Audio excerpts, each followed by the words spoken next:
The first step for the origami lily is we're going to fold a diagonal fold with the color side up from one corner all the way up to the other corner. Make sure they're nice and lined up so that they're not off to the side. Get it nice and precise right there. Put a finger down, slide your finger down, and then out to the edges. And that should give you a really nice diagonal with some sharp points there. Go ahead and open that back up, and then do the other diagonal fold. And once you have both of those, it'll give you a nice plus right in the middle of the paper. Flip the paper over, and then now we're going to do book folds. From the bottom edge, all the way up to the top, and again, be as precise as you can. The nice thing about origami, it's not about how fast you go, just try and be nice and accurate. And once you get the other one, fold the second book fold, just like that. And once you've folded the second book fold, go ahead and leave it folded down.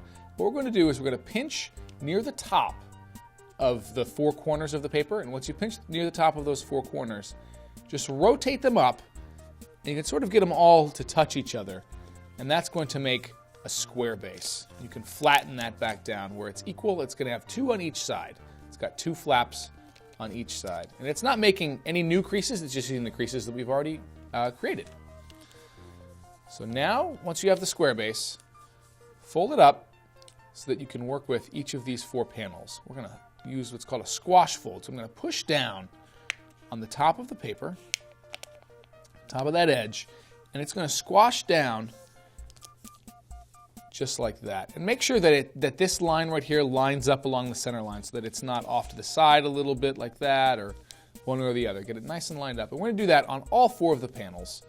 So if you want, go ahead and fold that flap over to get to that next panel, and then go ahead and push right down on it just like that again, and that gets you the squash folds. That's the second one. Flip it over. You do it on all of them. And you might have to get your finger up there inside a lot so that it opens up the paper enough so that it'll squash all the way down nice and flat. But sometimes, if you push down on it just right, you can get it to flap open pretty easily without too much trouble, just like that. There's the fourth one. There we are. And this is referred to as the flower base, which is useful because we're making a flower. You're going to have two flaps on either side, just like that. We're going to use these white flaps as the bottom of the paper for right now. And what we're going to do is it's called a petal fold.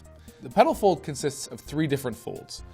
It's two kite folds and a book fold. So what we're going to do is go ahead and make this outside edge right here at the bottom and fold both of those into the center. Do that on the left-hand side and then also the right-hand side, just like that. And once we have that, now we're going to fold the top of the paper all the way down to the bottom. And it's a lot of paper, but go ahead and give it a good squish.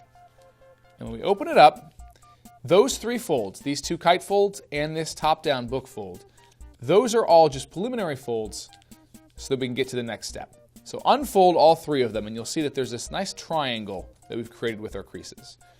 What we're going to do is we're going to take this flap right here, and I'm going to pick it up as far as it'll go using this crease that we made when we folded this down. So right along that edge, I'm going to pick that up, and when this happens, you'll see as I stretch this forward, these two flaps naturally want to go in, which is great because we already made that fold right there with that kite fold. So go ahead and use that fold that we just made with the kite fold and work our way up to the top, and it'll make a brand new panel.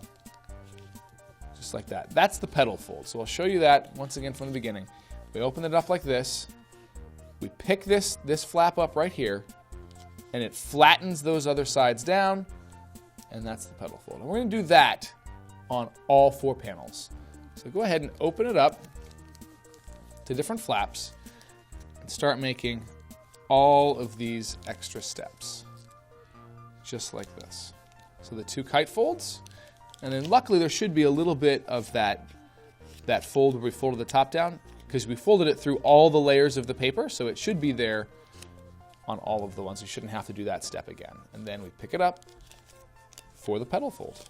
And make sure when you're doing the petal fold that you've got the flaps oriented properly so that you have the 2 white triangles down here at the bottom. That's what you're going to have to look at when you're making this. Now, we're going to rotate the paper around because these 4 big extra flaps, those are going to be the petals that we're going to use for the flower. So that's going to be turned into the top. So let's use that as the top right now. And we're going to take each of these little triangles that we made with the petal fold and fold those up towards these extra petals. So find all the flaps that we've got and fold all those little flaps up. There should be 4 of them total. There we go. All of them get folded up to the top.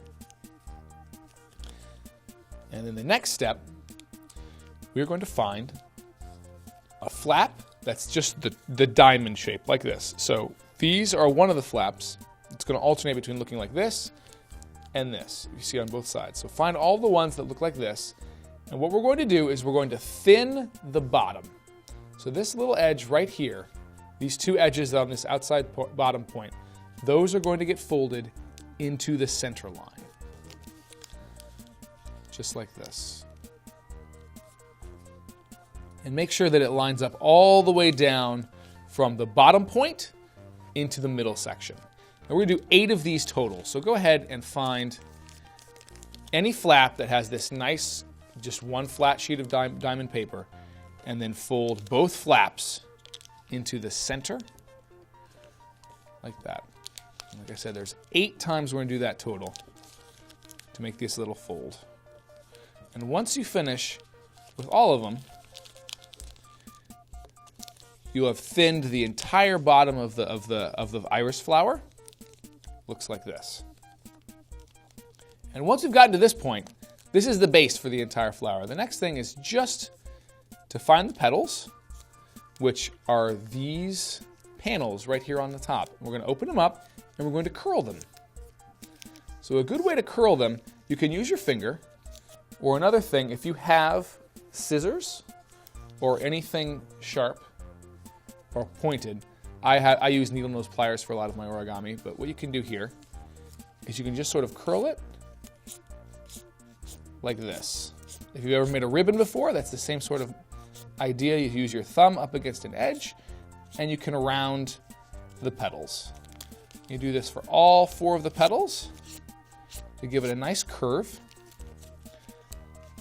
And you'll see the flower sort of start to come together at this point. This is the opening up of the iris flower. And then once you get all 4 of them,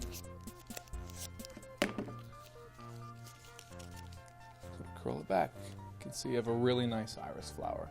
It finishes off.